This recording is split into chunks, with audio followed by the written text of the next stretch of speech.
Hello, everyone. I'm sure that many of you here today already know who I am, but for those who do not, I'll tell you a bit about myself. My name is Iftin Omar, and I'm an IB2 student here at Söderportgymnasiet.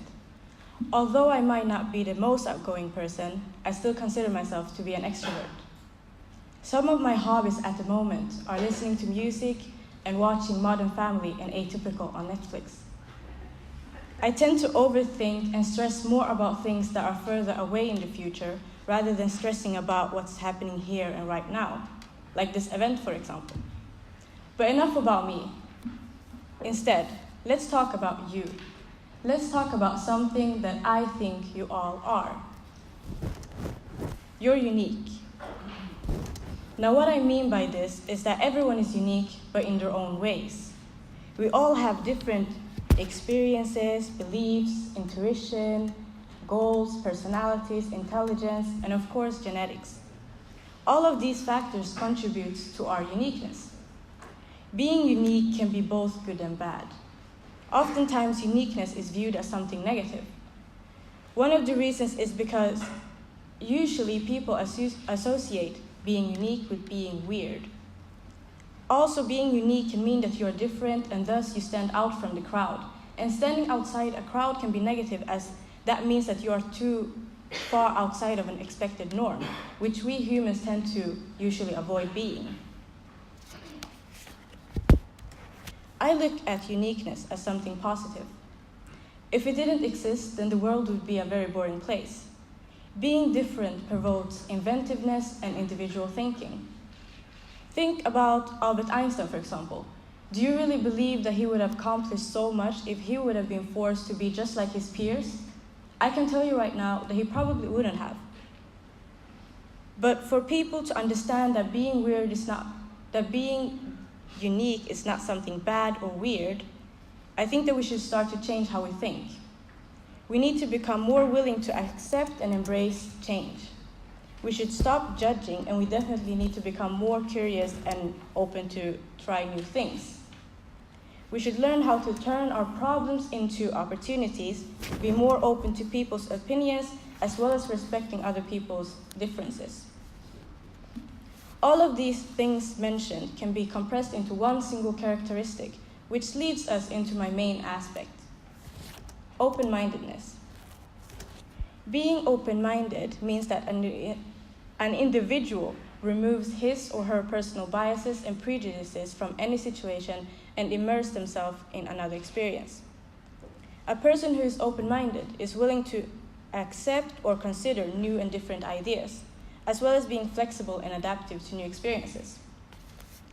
I consider myself an open-minded person, and being open-minded has actually helped me a lot in dealing with personal stress. As a girl who is born and raised here in Sweden, I had to go through some stressful situations, oftentimes caused by cultural differences.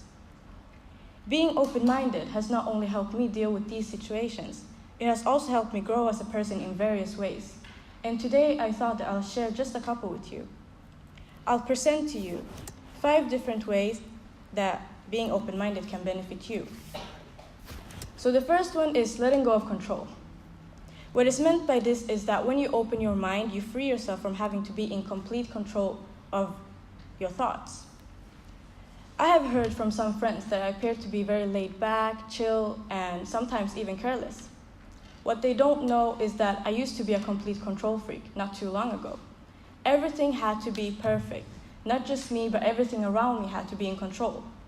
Without this control, I fear that things would just go out of hand and that my whole life would fall apart. Quite dramatic. But by allowing myself to finally let go of control and accept the fact that I can't control every single little thing around me, I also allow myself to experience new ideas and thoughts, as well as I challenge the beliefs that I currently have. While doing this, I realized just how liberating it can be to look at the world through an open mind. By opening up your mind to new ideas, you also allow the opportunity to change the way that you're thinking and how you view the world. Keep in mind that this doesn't automatically mean that you will change your beliefs. One important thing about this aspect is that to change the way that you think, you will have to get to know yourself before doing so. How do you think? What are your beliefs? In this way, becoming open-minded does not just push you to get to know yourself, it also guides you towards personal growth. Now, this is the aspects that I personally like very much. An all-rounded person is a person who is good at a lot of different skills, academic subjects, and sports. Basically, having a lot of knowledge about different things. Open-mindedness can be connected to this, as with an open mind, you can learn about new things, as well as use new ideas or to either replace them with previous ones or build them on top of the ones you already had. Also, while learning about some things, you can also realize that there might be different perspectives involved, and that everything is not just white or black. This is especially useful in discussions and debates, as oftentimes we fail to listen to what the other person has to say, as we are too confined in our own narrow-minded view of the world. Living with an open mind has made me realize that I'm a quite confident person. I'm not imprisoned by my own beliefs, nor am I feeling restrained about what other people believe in. Confidence is very important because I believe that it is through confidence that we acquire knowledge. If we don't have the confidence, then how are we going to learn about some things that we don't understand or are new to us? Confidence and knowledge go hand in hand, and it is through knowledge that I think that we become open-minded. A couple of weeks ago, I went to a concert or performance that was held by a famous comedian, Kevin Hart. And in one of his jokes mentioned, he referred to the play A Streetcar Named Desire, which we read and watched in IB1.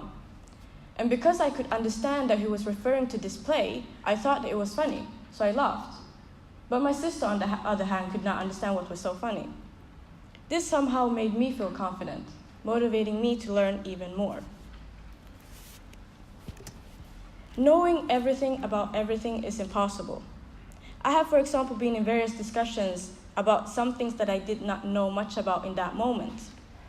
In this type of situation, a narrow-minded person would not listen to what the other person has to say and would probably argue for what they believe in, even if they might be wrong.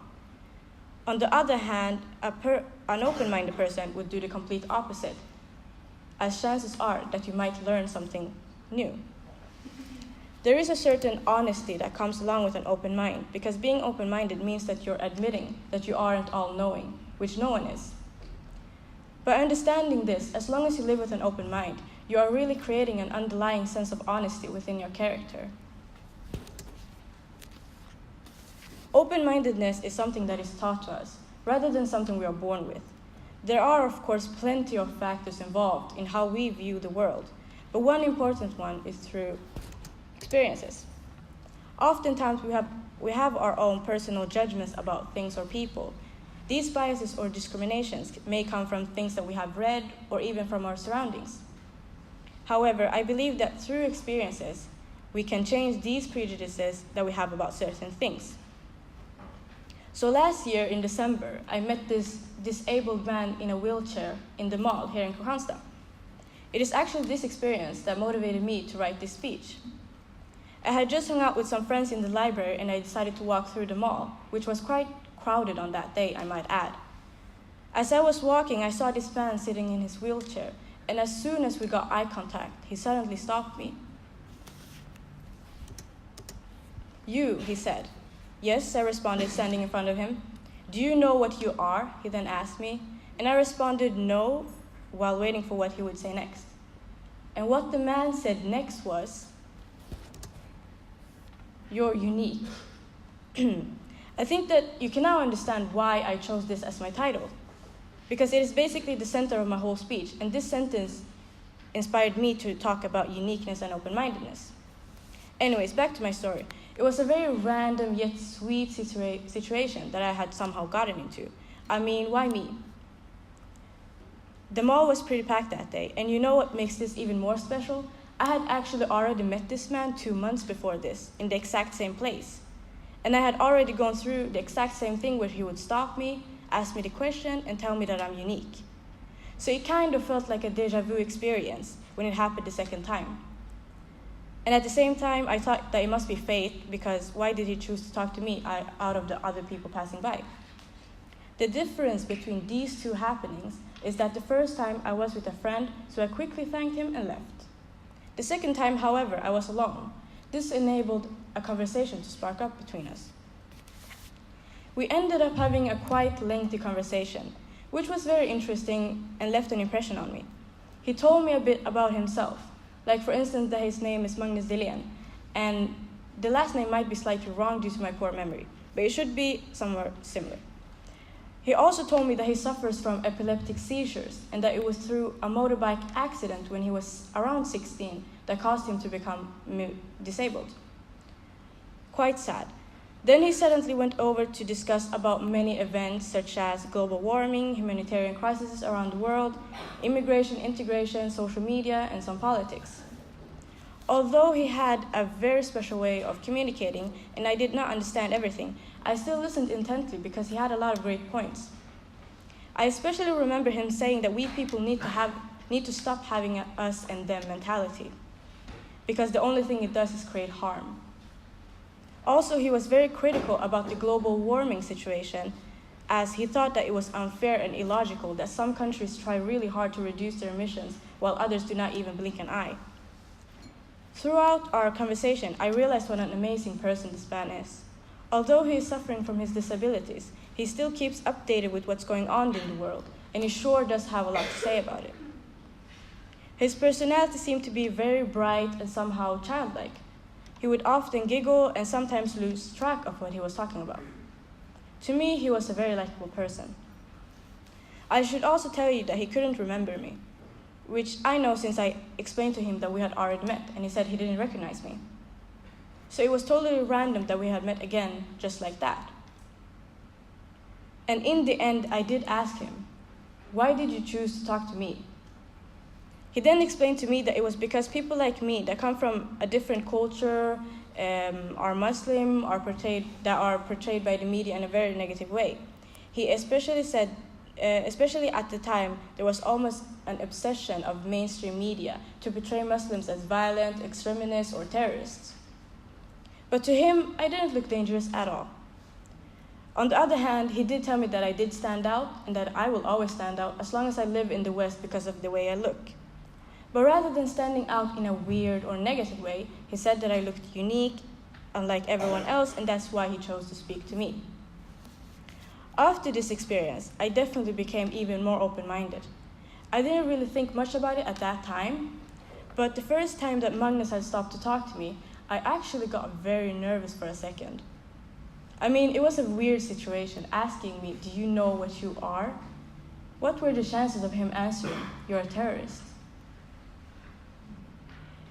I mean, look at the situation from my perspective. I'm a Muslim girl who wears a hijab, and he was a Swedish middle-aged man in a wheelchair.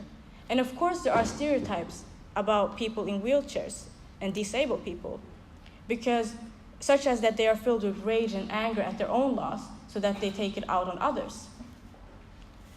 So through this experience, I learned that I myself have my judgments. We all do. It's just about making an effort to try to think in a different way. At the end of the day, there are far more positive aspects of open-mindedness than there are of narrow-mindedness. Lastly, I would like to remind you all that we are different. We come from different upbringings, have different beliefs and different morals and values, and of course, that we are all unique. Thank you.